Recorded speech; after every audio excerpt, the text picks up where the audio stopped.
கட்சியோடைய தலைவராக்கினார், founder ஆக்கலை, பாமகவுடைய தலைவராக்கியிருக்கார். ஆனால் தேர்தல் commission யாரோட இருக்கு? பிஜேபியோட இருக்கு. அன்புமணி யாரோட இருக்காரு? பாஜகவோட இருக்காரு. ஆனால் அவருடைய கட்சியோட தலைவர் அவர் அதிமுகவா திமுகவான்றது எந்த நிலைப்பாடுமே தெரியாமல் ஒரு குழப்பத்தில் இருக்கிறதுனால இப்போ ராமதாஸுக்கும் அன்புமணிக்கும் சட்ட போராட்டங்கள் நடக்கும். இது ஒன்றும் புதுசு இல்லை. ராமதாஸ் பாம்பின் கால் பாம்பறின்ற மாதிரி ராமதாஸ் இன்னைக்கு என்னென்ன பண்ணார், எந்தெந்த அரசியல் கைகளை தூக்கிட்டு வந்து அடித்தார், இன்றைக்கி காடுவெட்டி குருவை என்ன பண்ணாங்க, இது எல்லாருக்குமே தெரியும். இன்றைக்கி அதே மாதிரி இன்றைக்கி ராமதாஸுக்கு அவருடைய மகன் வளர்த்த காலம் மாறலப்பா. இது வேறு ஒன்றும் கிடையாது. இன்றைக்கி அவர் கூட இருக்கக்கூடிய அன்புமணியும் இன்றைக்கி வழக்கறிஞர் பாலுவும் எல்லாம் சேர்ந்து இன்றைக்கி ராமதாஸுக்கு முட்டுறாங்க. பாஜக முழுக்க தேர்தல் ஆணையத்தை தன்னுடைய சேவகராக வச்சு இன்றைக்கி வச்சு சேவை பண்ணுறாங்க. ராமதாஸ் இன்றைக்கி தேர்தல் கமிஷனுக்கு மத்திய அரசு என்ன அழுத்தம் கொடுக்குதோ அதுதான். இதை உடனடியாக உளவுத்துறை தடுக்கலன்னா திமுக அரசு இதில் ஆதாயத்தை நினைக்கிறாங்க. திமுக அரசு இதில் ஆதாயத்தை நினைக்கிற நேரத்தில் இதில் பெருசாக பாஜக உள்ளே போந்து இதை வாரி எடுத்துகிட்டு போகுது. பாஜக தன்னுடைய சிபிஐ வழக்கை தட்டின உடனே நைட்டு அண்ணாமலையை கூப்பிட்டு போய் காலையில் போய் நைட்டு வரைக்கும் ராமதாஸுடன் அன்புமணியும் அதிமுகவுடைய முதலமைச்சரும் பேசினாங்க. பேசி முடித்து கூட்டணியை உறுதிப்படுத்தினாங்க. ஆனால் காலையில் பார்த்தா அண்ணாமலையை கூப்பிட்டு போய் அன்புமணி நைட்டு நடந்த 3 மணிக்கு விடிகால 3 மணிக்கு வந்த காலெலாம் பார்த்து மிரண்டு போய் இதுதான் அப்போத்திலிருந்து புகுஞ்சு வெடித்து இன்னைக்கு விரிசல் ஏற்பட்டிருக்கு பாமக. இந்த விரிசலுக்கு முழுக்க பாஜக தான். ஆதவ அர்ஜுனுக்கும் பெண் நிறுவனத்தின் மருமகனுக்குள்ள relationship very deep. Aadhav Arjun திமுக வெற்றி கழகம் எந்த காரணத்துக்கும் ஜெயிக்கணும்லாம் நினைக்க கிடையாது. என்ன நடக்குதுன்ற தகவலை ஆதவ அர்ஜுன் முழுக்க திமுக கொண்டு போய் தகவலை சேர்க்கிறார். அப்போ அரசோடைய ஆசீர்வாதமும் அரசோட அனுகிரகமும் முழுக்க ஆதவ அர்ஜுனுக்கு உண்டு.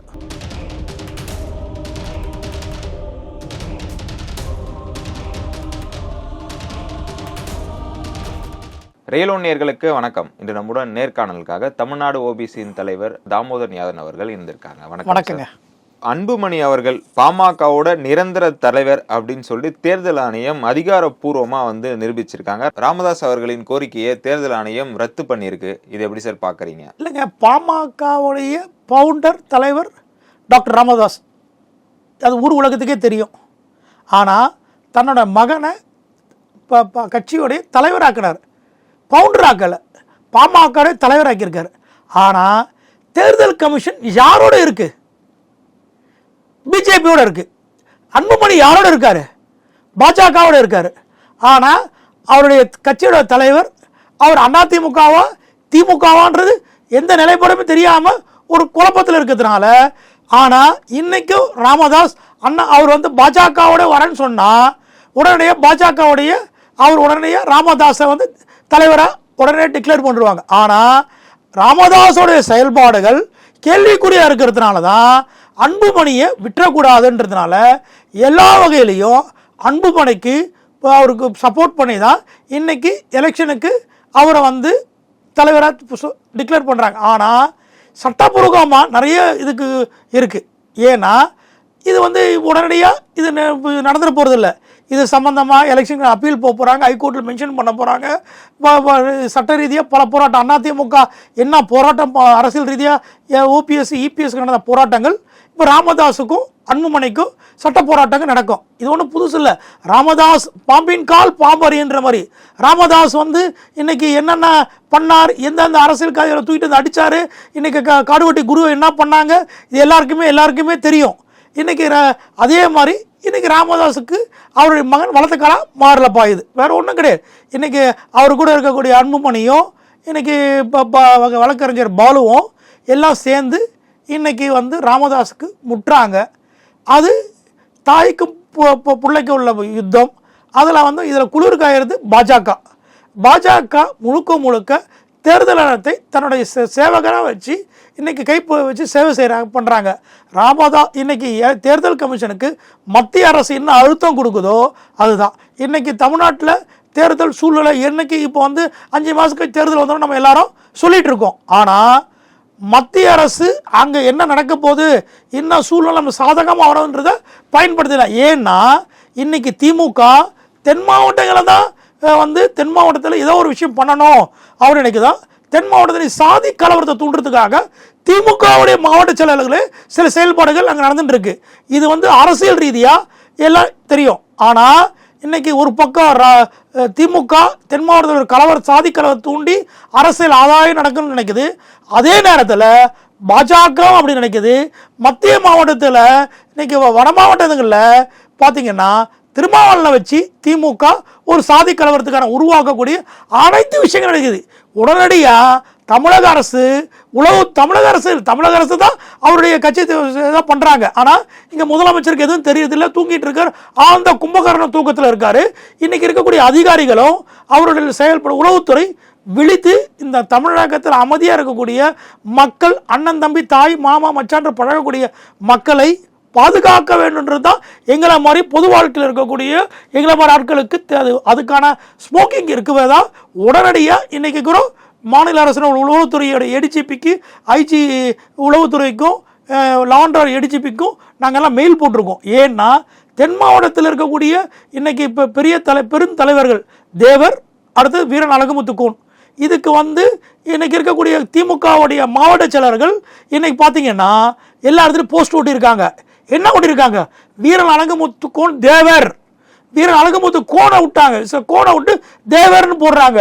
அப்போது ஒரு யாதவ சமுதாயத்தினுடைய வீரன் அழகுமுத்துக்கோன் கடவுளாக திகழ்ந்து வச்சிட்டு இருக்க இடத்துல ஒரு திமுகவுடைய மாவட்ட செயலாளரும், அந்த மாவட்டத்துடைய தூத்துக்குடி மாவட்டத்தில் இருக்கக்கூடிய மாவட்ட செயலாளரும், திருநெல்வேலி மாவட்ட செயலாளரும், மாவட்டத்து ஒருங்கிணைப்பாளர் இருக்கக்கூடிய சபாநாயகரும் இன்னைக்கு இந்த விஷயத்தை அங்கே பேச்சுவார்த்தை பண்ணிட்டு இருக்காங்க. பிரச்சனை பெருசாக ஆகுது கூட ஸ்மெல் பண்ணி ஆஃபீஸர்ஸ் உண்மையாக மனசார சொல்லணும்னா அந்த district SP, Thoothukudi SP, Thoothukudi Tirunelveli SP, இன்னைக்கு தென்மண்டல ஐஜி எல்லாருமே ஐஏஎஸ் ஐபிஎஸ் ஆஃபீஸர்ஸ் அங்கே சாதி ரீதியாக பிரச்சனை வரக்கூடாதுன்னு சொல்லி சட்டம் ஒழுங்கு ரொம்ப ஸ்ட்ரிக்டாக என்னென்ன வகையோ மெயின்டைன் பண்ணிட்டு இருக்காங்க. ஆனால் தினையும் கொலை நடந்துட்டு இருக்கு. ஆனால் இப்போது எரியிற எண்ணெயில் இன்னைக்கு இப்போ பெருசாக ஊற்று பண்ணுற மாதிரி இன்னைக்கு திமுகவுடைய ஆளுங்கட்சியாக இருக்கக்கூடிய திமுகவுடைய மாவட்ட செயலாளர்கள் தான் தூத்துக்குடி மாவட்ட செயலாளர், திருநெல்வேலி மாவட்ட செயலர், திருநெல்வேலியுடைய அமைச்சர் சபாநாயகரோட தூண்டுதல் பேரில் சாதி கலவரத்துக்கான அங்கே புகைச்சல் ஆரம்பிச்சிச்சு. இதை உடனடியாக உளவுத்துறை தடுக்கிறேன்னா திமுக அரசு இதில் ஆதாயத்தை நினைக்கிறாங்க. திமுக அரசு இதில் ஆதாயத்தை நினைக்கிற நேரத்தில் இதில் பெருசாக பாஜக உள்ளே போந்து இதை வாரி எடுத்துகிட்டு போகுது. உடனடியாக இந்த அரசியலுக்காக அப்பாவி மக்களை சாதி ரீதியாக கலவரத்தை தூண்டி ஆதாயம் தேடக்கூடாதுன்றதுனால இன்னைக்கு இருக்கக்கூடிய காவல்துறை உயர் அதிகாரிகள், ஐபிஎஸ் ஆஃபீஸர்ஸ், ஐஏஎஸ் ஆஃபீஸர்ஸ்கள் இன்னைக்கு தென் மாவட்டத்தில் கூட இருக்கக்கூடிய அதிகாரிகள், ஏன்னா தென் மாவட்டம் சென்சிட்டிவ் இஷ்யூ ஓடிட்டு இருக்கு. அதே மாதிரி வட மாவட்டத்தில் எடுத்துக்கிட்டீங்களா, இன்னைக்கு திருமாவளவன் இன்னைக்கு ஒரு பக்கம் ஒரு இஷ்யூ ஆரம்பிச்சு பண்ணிட்டு இருக்காரு. ஏற்கனவே ஹைகோர்ட் வளாகத்தில் நடந்த ஒரு சாதி கலவரம், அது முழுக்க சாதி ரீதியாக தாக்குதல். அந்த சாதி ரீதியாக தாக்குதல் அதோட பிரதிபலிப்பு இன்னைக்கு வட மாவட்டத்திலையும் எல்லா பக்கம் புகைச்சின்னு இருக்கு. இதனால் இதுக்கு முழுக்க பின்னாடி இருந்து இருக்கிறது அரசியல் ரீதியாக இருக்க ஆளுங்கட்சியான திமுகன்றது அதிகாரப்பூர்வமாக குற்றம் சொல்ல நாங்கள் தயாராக இருக்கோம். ஆனால் இதில் அறுவடை பார்க்கணும்னு நினைக்கிற திமுக நினைக்கிறத பாஜக பண்ணிட்டு போயின்றது தான் எங்களோட விஷயம். ஓகே சார், நீங்கள் பேசும்போது அன்புமணியும் பாமகவையும் பிஜேபி தான் இயக்குதுன்னு சொல்லிட்டு இருந்தீங்க. ஆனால் இன்னொரு செய்தி வந்திருக்கு. என்னன்னா, அன்புமணி அவர்கள் விஜயிடம் ரகசியமாக பேச்சுவார்த்தை நடத்திட்டு இருக்காருன்ற மாதிரி செய்தி வந்திருக்கு. இது எந்த அளவுக்கு உண்மை? சொல்கிறதெல்லாம் நீங்கள் பத்திரிகையாளர்கள் நான் மறுக்கலை. எங்களுக்கு தெரிஞ்ச தகவல் பிரகாரம் முழுக்க ஏன்னா அவர் மெடிக்கல் காலேஜில் ஓப்பன் பண்ணதுலேயும் அதுக்கான காலேஜஸ் கொடுத்த ரெகனைஸ்டே இல்லாத காலேஜுக்கு அனுமதி கொடுத்ததுல சிபிஐயோடைய கேஸு அவர் மேலே இருக்குது. இதுக்கு என்கொயரிக்கு உத்தரப்பிரதேசத்துக்கும் போகல. அவர் சிபிஐ 2 வாட்டி சம்மன் கொடுத்தும் போகல, டேட் வாங்கியிருக்காரு. அது இருக்குது. அதே நேரத்தில் இவர் பாஜகவை போன டைமு பாஜக இல்லாமல் அவர் அதிமுகவோட கூட்டணிக்கு போனார். கூட்டணி போகிறதுனால பாஜக தன்னுடைய சிபிஐ வழக்கை தட்டின உடனே நைட்டு என்ன அண்ணாமலையை கூப்பிட்டு போய் காலையில் போய் நைட்டு வரைக்கும் ராமதாஸுடன் அன்புமணியும் அதிமுகவுடைய முதலமைச்சரும் பேசினாங்க. பேசி முடிச்சு கூட்டணியை உறுதிப்படுத்தினாங்க. ஆனால் காலையில் பார்த்தா அண்ணாமலையை கூப்பிட்டு போய் அன்புமணி நைட்டு நடந்த 3 மணிக்கு விடிகால 3 மணிக்கு வந்த கால்லாம் பார்த்து மிரண்டு போய் 10 மணிக்கெல்லாம் அண்ணாமலையை கூப்பிட்டு போய் அவங்க வீட்டு வாசலில் பெரியவர் டாக்டர் ராமதாஸோட வீட்டில் உட்காந்துட்டு பாரத் மாதாக்கு ஜெய், பாரத் மாதாக்கு ஜெய் அப்படின்னு சொல்லி சத்தம் கேட்குதுன்னா பாரத் மாதாக்கு ஜெயின்றாரு. வெளியே வந்து பார்த்தா அவர் எதுவுமே ஒன்றுமே பேச முடியாமல் கையெழுத்து போட்டு போனார். ஆனால் இன்னைக்கு என்ன பிரச்சனைனா இதுதான். அப்போத்துலேருந்து புகுஞ்சு வெடித்து இன்னைக்கு விரிசல் ஏற்பட்டிருக்கு பாமக. இந்த விரிசலுக்கு முழுக்க பாஜக தான். இன்னைக்கு பாஜக விட்டு அன்புமணி போய் விஜயோட போனோன்னா இமிடியேட்லி ராமதாஸ் அன்புமணியை மத்திய அரசு இடி அரெஸ்ட் பண்ணிடும். அது எந்த மாற்று கருத்துமே கிடையாது. ஏன்னா மகாராஷ்டிரா, தமிழ்நாடு, உத்தரப்பிரதேசு, பீகார், வெஸ்ட் பெங்கால், ஹரியானா, மத்திய பிரதேசில் போபாலில் கொடுத்துருக்கக்கூடிய அனைத்து மெடிக்கல் காலேஜுக்கும் எந்த ரெகனைஸ் இல்லாமல் அதுக்கான எந்த ஒரு இன்ஃப்ராஸ்ட்ரக்சர் இல்லாததுக்கு அனுமதி கொடுத்துருக்காரு. அந்த பிரச்சனையெல்லாம் இன்றைக்கி அவருக்கு கைத்து மேலே கத்தி நிற்குது. அதனால் எந்த காரணத்தை கொண்டும் அன்புமணி விஜயோட போகிறதுக்கெல்லாம் எந்த இடத்துல வாய்ப்பு 100% குறைவு. எங்களுக்கு தெரிஞ்சு நாங்கள் பொதுவாளுக்கு இருக்கிறோம், அறிவு சார்ந்து கிடையாது. ஆனால் ராமதாஸுக்கும் அன்புமணிக்குள்ள பிரச்சனை. அன்புமணி பாஜகவுடன் போகிறன்றாரு, ராமதாஸ் நான் டிசைட் பண்ணுவேன் அப்படின்றான். ஏன்னா அரசியல் ரீதியாக எலெக்ஷனுக்கு தேவையான எல்லா வைட்டமின்ஸ் கொடுக்கணும். இப்போ அதுக்கான செலவெல்லாம் இருக்குது. அனைத்து செலவையும் திமுக ஏற்றுக்குதுன்னு சொல்லுது. அதனால் திமுக அதனால தான் தமிழகமே ஒரு அணி அப்படின்னு சொல்லிட்டு இருக்காங்க.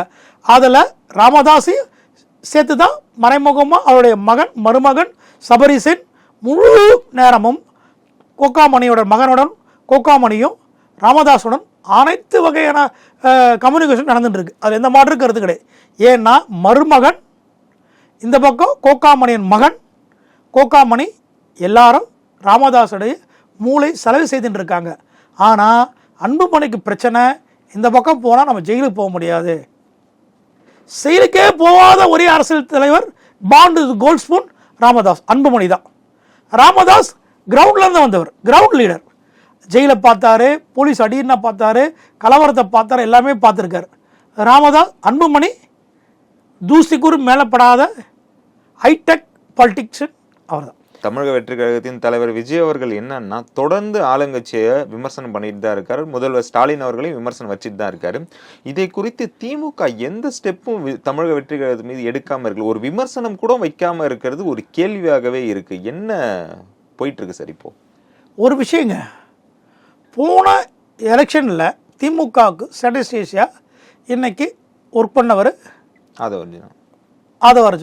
ஆதவ அர்ஜுனுக்கும் பெண் நிறுவனத்தின் மருமகனுக்குள்ள ரிலேஷன்ஷிப் வெரி டீப், எல்லா விஷயமும். ஆனால் ஆதவ அர்ஜுன் சொல்கிறார், ஓப்பன் மீட்டிங்கில் சொல்கிறார், என்ன சொல்கிறார், எனக்கு அவங்கள பற்றி தெரியும், என்ன மாதிரி ஸ்ட்ராட்டஜிஸ் பயன்படுத்துவாங்க, என்ன மாதிரி இந்த இஷ்யூத்தை எப்படி வச்சு எப்படி திரிப்பாங்க, எப்படிலாம் கொண்டு போவோம் தெரியும்னு சொல்கிறாங்க. உடனடியாக இது வேறு ஒரு யூடியூப் சேனல்லையோ வேறு ஒரு பொது செய்தி போட்டாலேயோ உடனடியாக காவல்துறை ஏவி கைது பண்ணுறாங்க. ஆனால் கரூர் நடந்த கலவரத்துக்கு கரூருடைய டிஎஸ்பியும் கரூர் டவுன் இன்ஸ்பெக்டரும் எஸ்ஐ 3 பேரும் ஆதவ அர்ஜுனுடைய போயஸ் கன் அலுவலகத்துக்கு போனாங்க. அவளை கூப்பிட்டு உட்கார வச்சு காஃபி கொடுத்து எல்லாம் கொடுத்து உபசரித்து அனுப்புகிறார். ஆனால் கைது பண்ண வந்த போலீஸ்க்கு தமிழக அரசுலேருந்து வந்த உத்தரவின் காரணமாக காஃபி சாப்பிட்டு போகிறாங்க. ஆனால் இன்னைக்கு ஆதவ அர்ஜுன் ஓப்பனாகவே திமுகவுடைய மருமகனையும் அவர் பெண் நிறுவனத்தை பற்றியும் திமுகவுடைய அரசியல் ரீதியாக அவங்க ஐடிவி என்ன மாதிரி செய்தி போடுன்றது நான் தான் பண்ணவேன், எனக்கு தெரியும், அவங்களுடைய பற்றி எல்லாமே தெரியும், எப்படி திரிப்பாங்க எப்படி பண்ணுவாங்கலாம் சொல்லியிருக்கார். அப்போது இன்னி வரைக்கும் திமுக அரசு வாய்ப்பத்தின்னு இருக்குன்னா ஏன்னா அவங்க சாந்தமாக இருந்து எப்படி இவங்களுடைய செயல்பாட்டை அடிக்கலான்னு முழுக்க விஜயோடைய அனைத்து செயல்பாடுகளையும் திமுகவுடைய நிழலாக இருக்கக்கூடிய ஆதவ அர்ஜுன் தான். ஆதவ அர்ஜுன் திமுக வெற்றி கழகம் எந்த காரணத்துக்கும் ஜெயிக்கணும்லாம் நினைக்க கிடையாது. என்ன நடக்குதுன்ற தகவலை ஆதவ அர்ஜுன் முழுக்க திமுக கொண்டு போய் தகவலை சேர்க்கிறார். அதனால தான் திமுக ஆளுங்கட்சி திமுகவும் காவல்துறை உயர் அதிகாரிகளும் இந்த நிமிஷம் வரைக்கும் அவங்க தொந்தரவு பண்ணாமல் இருக்காங்க. ஏன்னா இன்னைக்கு அதிமுகவுடைய ஸ்ட்ராட்டஜியை ஒரு வழிபோக்க ஒரு கஞ்சா வச்சுருந்தான்றதுனால இன்னைக்கு Anna Nagar deputy commissioner of police எங்கள் சின்ன பிள்ளை இப்போதான் அவர் டிசி ஏஎஸ்பியாக இருந்து டிசி கோயம்புத்தூர் போனார். 3 மாதத்துக்குள்ளே சென்னை அண்ணா நகருக்கு வந்துட்டார். அண்ணா நகரில் இருக்கக்கூடிய ஒரு டெப்டி கமிஷனர் உதயகுமார் என்ன பண்ணுறாரு, இன்றைக்கி அந்த ஸ்டாட்டிஸ்டிக்ஸ் பண்ணதுக்கு அதிமுக ஸ்டாட்டிஸ்டிக்காக இருக்கக்கூடிய ஆந்திரா நிறுவனத்துடைய ஆளை தன்னோட ஹேண்ட் பிஸ்டல் எடுத்து அவர் நெத்தியில் வச்சு மிரட்டி, உங்களோட ஃபோனில் இருக்கக்கூடிய யாரும் பேமெண்ட் தரா, யாரும் தகவல் தரா, யார் மூலயமா செய்தி அனுப்புகிறா, எவ்வளோ இது பண்ணியிருக்கேன்னு சொல்லி மிரட்டி அவர் அச்சுறுத்தி துப்பாக்கி முனையில் இருக்கிற ஃபோன்லாம் பறித்து இன்னைக்கு பண்ணியிருக்காங்க. இதுதான் அப்போது அதிமுக ஒரு பெரிய தமிழகத்தில் முதல் இயக்கம், அதிகமான ஓட் லிஸ்ட் வச்சுருக்கக்கூடியவங்க, ஓட் பேங்கிங் வச்சுருக்கக்கூடியவங்க, உறுப்பினர்கள் வச்சுருக்கக்கூடியவங்க, அவ்வளோ பெரிய ஒரு இயக்கத்தை, ஒரு ஆண்ட கட்சியை ஒரு யங் ஐபிஎஸ் ஆஃபீஸரை வச்சு மிரட்டி அவங்களுடைய ஸ்டாட்டிஸ்டிக்கை புடுங்குறப்போ இன்னைக்கு ஆளுங்கட்சியாக இருக்கக்கூடிய திமுகவுடைய ஸ்டாட்டிஸ்டிக்கை பற்றியும் அவங்க ஐடி விங்கை பற்றியும் தன்னோட மருமகனை பற்றியும் தரம் வாழ்ந்து பேசக்கூடிய ஆதவ அர்ஜுனை இன்னை வரைக்கும் ஏன் தொடலைன்னா, நம்மளுக்கு சும்மா அவர் ரைட்ரா சொல்லட்டும், சொல்லாமல் இருந்தால் நம்ம சந்தேகம் வந்துடும், அதனால் சொல்லட்டும்னு சொல்லிட்டு இன்னைக்கு சொல்கிறாங்க. ஆனால் முழுக்க ஆதவ அர்ஜுன் தன்னோட தொழில் மற்ற விஷயங்களை காப்பாற்றிக்கின்றதுக்காக சிறைக்கே போகாமல் இருக்கணுன்றதுக்காக இன்னைக்கு இருக்காங்க. ஆனால் இன்னைக்கு இது கரூர் மேட்டரில் போலீஸு, ஸ்டேட் போலீஸ் எல்லாரும் விரட்டி பிடிச்சாங்க. ஆனால் ஆதவ அர்ஜுன் உத்தரகாண்டில் இருக்குன்னு சொல்லி ஓப்பன் ஸ்டேட்மெண்ட் தர எல்லாருக்குமே தெரியுது. அங்கே ஒன்றும் பெருசாக அவர் ஒன்றும் பண்ணல, போய் நிம்மதியாக கெஸ்ட் ஹவுஸில் இருக்கார், ஸ்போர்ட்ஸ் அத்தாரிட்டி கிரவுண்டில் இருக்கார். ஸ்டேட் போலீஸ் நினச்சா எப்படியா இப்போ புகாரியா கொள்ளைக்காரன்லாம் பிடிச்சிட்டு வராங்க. ஆதவ அர்ஜுன் பிடிக்கிறது பெரிய விஷயமா? இன்னி வரைக்கும் ஆதவ அர்ஜுனை போலீஸ் எந்த டிஸ்டர்ப் பண்ணல. அப்போது அரசோடைய ஆசீர்வாதமும் அரசோட அனுகிரகமும் முழுக்க ஆதவ அர்ஜுனுக்கு உண்டு. அதனால் அவரை திமுகவுடைய வெற்றி கழகத்தில் என்ன நடக்குது செயல்பாடுகளை ஆதவ அர்ஜுன் முழுக்க எல்லாத்தையும் தன்னோட ஜெராக்ஸ் காப்பியை மருமகன்கிட்ட கொடுத்துடுறாரு. மருமகனுடைய ஆசீர்வாதத்தில் ஆதவ அர்ஜுன் அங்கே ராஜாவாக இருக்கார். தொடர்ந்து பேசுவோம் சார். எங்களோடு இணைந்து பல்வேறு தகவலை பகிர்ந்ததற்கு மிக்க நன்றி. நன்றி, வணக்கங்க.